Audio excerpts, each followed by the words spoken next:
news right now tonight. Penn State's Board of Trustees voting to close 7 branch campuses, including 2 in the Susquehanna Valley. Good evening. I'm Tasmin Mahfouz. And I'm Jerry Gesh. One of those campuses is in York, the other in Mont Alto. We have team coverage of the closures with reaction from the community and what university leaders had to say. We start with News 8's Taylor Hess with the latest on the closures. Taylor. Just over 30 Board of Trustee members gathered for a meeting that would decide the fate of 7 Penn State branch campuses, including Mont Alto here in Franklin County. The other 6 forced to close are York, New Kensington, Shenango, Wilkes-Barre, Du Bois, and Fayette. Penn State President Neely Bendapudi says a 43% decline in enrollment and financial pressure is to blame, emphasizing post-pandemic changes, including more virtual and hybrid learning. Many on the board state this is not a new issue, stating it's been a big topic for many years.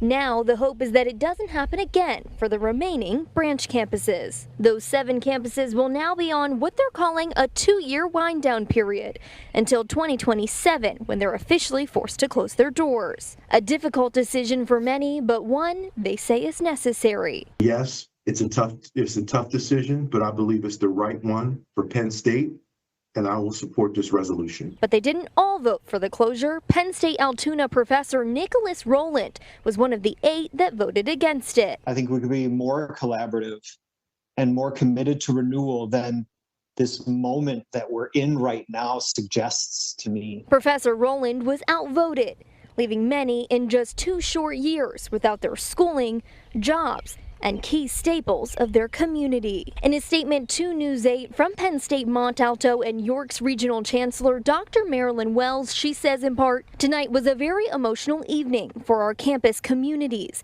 and we are focused on caring for our students, faculty, and staff." Bendapudi says the next steps are to figure out how to repurpose those 7 campuses by working with local officials and alumni to figure out what's best for the communities. In Mont Alto, Franklin County, Taylor Hess, WGAL News 8.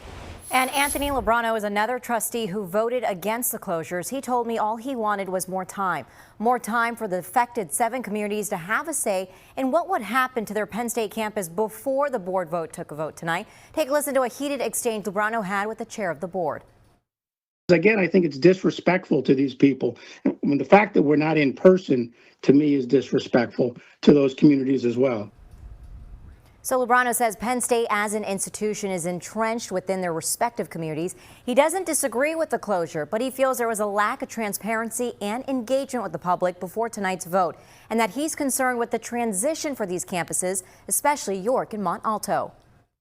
And then I look in, your neck of the woods of York. I mean, York, Lancaster, New York, I think, if I'm not wrong, statistically, there's more growth in that area than almost any part of the state. We have a huge forestry presence. The state's made a huge commitment up there.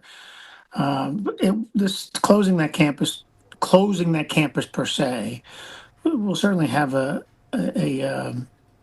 devastating impact if the transition isn't done well. So what happens next? He says the Department of Education has to approve the closures. The university says they will provide transition support for faculty and staff at the closing campuses.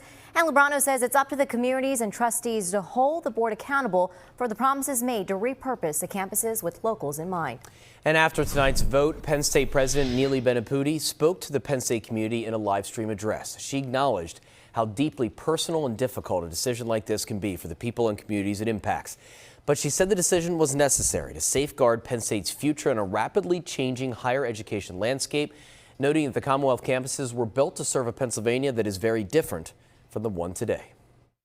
I know there will be a real sense of loss for the communities where our presence will change. But I also believe in our collective ability to reimagine the future of these incredible places. We won't do it alone, but in collaboration with the community. And our coverage of the Penn State campus closures continues tomorrow morning on News 8 Today, as well as on the News 8 app.